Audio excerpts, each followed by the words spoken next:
আসসালামু আলাইকুম ওয়া রাহমাতুল্লাহ। ইন্না লিল্লাহি ওয়া ইন্না ইলাইহি রাজিউন।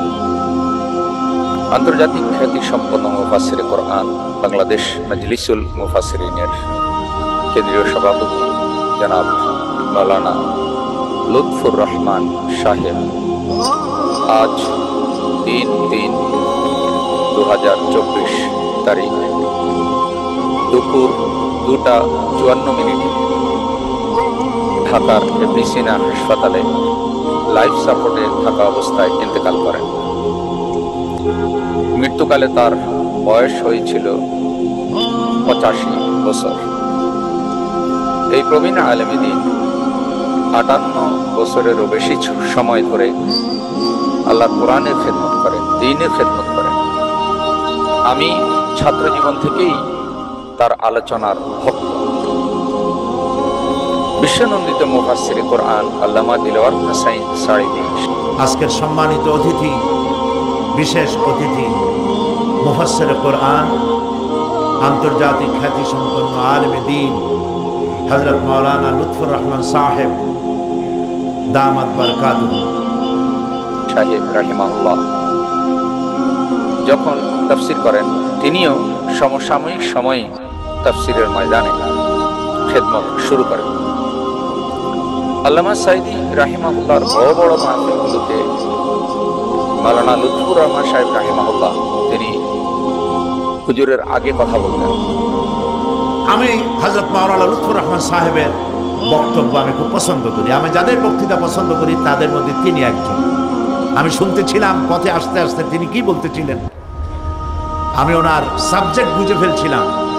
আজ যদি আমরা মার খেয়ে থাকি, মারের জন্য যদি প্রস্তুতি নিয়ে থাকি, তার একমাত্র কারণ কোরআনের থেকে আমার সম্পর্ক ডিটাচ হয়ে গিয়েছে। কিন্তু কোরআনের কথাগুলি তিনি এত সুন্দর করে বলতেন যে মৌচাকে যেভাবে মৌমাছি বসে থাকে, কোরআন প্রেমিক জনতা তার আলোচনা শোনার জন্য এভাবে বসে থাকে। কোরআনের ময়দান থেকেই তিনি হাসপাতালে আসেন বলতে গেলে অজ্ঞান হয়ে, এবং একটি লম্বা সময় প্রায় 19 দিন যাবৎ তিনি হাসপাতালে অজ্ঞান অবস্থায় থাকেন। এরপর আল্লাহ তাআলা তাকে আজকে নিয়ে যান। বন্ধুগণ, দাঈ আল্লাহ যারা কাজ করেন এবং তাফসীরুল কোরআন মাহফিলে যারা খেদমত দিয়েছেন, আল্লামা সাঈদী রাহিমাহুল্লাহ, মাওলানা একিয়াম সিফাতুল্লাহ রাহিমাহুল্লাহ, তারপরে মাওলানা আবুল কালাম আজাদ, তারপরে মাওলানা ইমদাদুল হক ফরিদপুরি, মাওলানা সৈয়দ কামালউদ্দিন জাফরি হাফিজাহুল্লাহ এবং মাওলানা লুৎফুর রহমান সাহেব রাহিমাহুল্লাহ। এই যে মুরব্বীদের একটি বেস, ধীরে ধীরে তারা কিন্তু চলে যাচ্ছে। মুরব্বীদের মধ্যে যারা প্রবীণ দ্বীনের দাওয়াতের এই ময়দানে যারা অভিজ্ঞতা সম্পন্ন এবং আল্লাহ কোরআনের জন্য যারা সারাটা জীবন ব্যয় করলেন, এ ধরনের মুফাসসিররা ধীরে ধীরে চলে যাচ্ছে। জানি না আল্লাহ তাআলা আমাদের ভবিষ্যতে কি রেখেছেন। এখন যারা দাওয়াতের ময়দানে কথা বলছেন, তারা যেন মুরব্বীদের এই ঘাটতিটা পুরো করতে পারে। মাওলানা লুৎফুর রহমান সাহেব রাহিমাহুল্লাহ সর্বশক্তি দিয়ে নির্ভয়ে কোরআনের হক কথাগুলি মাঠে তুলে ধরেছেন। আল্লাহর দ্বীনের কথাগুলি বলার ক্ষেত্রে কোনো জালেমের রক্তচক্ষুকে তিনি পরোয়া করেন।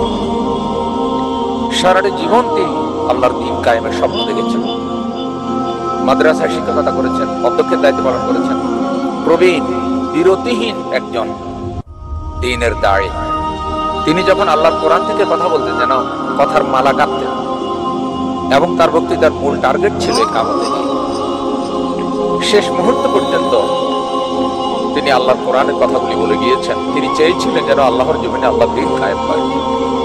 আল্লাহ তার জীবনের গুনাহ খাতাগুলো মাফ করে দিন। আল্লাহ তার জবান আপনার কোরআনের খেদমতে কত যে কাজ করেছে, এ জবান নড়াচড়া করেছে, কোরআন তেলাওয়াত করেছে, জিকির আজকার করেছে, সর্বশক্তি দিয়া আপনার দ্বীনের পক্ষে ভূমিকা রেখেছে। আজ আল্লাহ আপনি তাকে নিয়ে গিয়েছেন আপনার দরবারে ফরিয়াদ, জান্নাতুল ফিরদাউসে তাকে জায়গা করে দিন। সমবয়সী একসাথে দাওয়াতে দ্বীনের কাজ করেছেন ময়দানে। আল্লাহ তাদের সকলকে একসাথে আল্লামা সাঈদী রাহিমাহুল্লাহ সহ একেএম সিফাতুল্লাহ রাহিমাহুল্লাহ সহ আল্লাহ সবাইকে একসাথে জান্নাতুল ফিরদাউসে জায়গা করে দিন। আল্লাহ এসব প্রবীণ মুফাসসিরদের ইন্তেকালে যে শূন্যতা তৈরি হচ্ছে, আল্লাহ বর্তমানে যারা কথা বলছেন তাদের মধ্য থেকে আল্লাহ অনেক যোগ্য দ্বীনের দাঁড়ি তৈরি করে দেন, যারা কোরআনের ঝান্ডাকে উড্ডীন করতে পারবে, আপনার দ্বীনের দায়িত্ব পালন করতে পারবে। আল্লাহ আপনি ডক্টর রহমান সাহেব হুজুরের কবরকে জান্নাতের আলো দিয়ে মুনাব্বর করে দিন, জান্নাতের নূর দিয়ে মুনাব্বর করে দিন। আল্লাহ তার কবরের প্রশ্নগুলো সহজ করে দিন।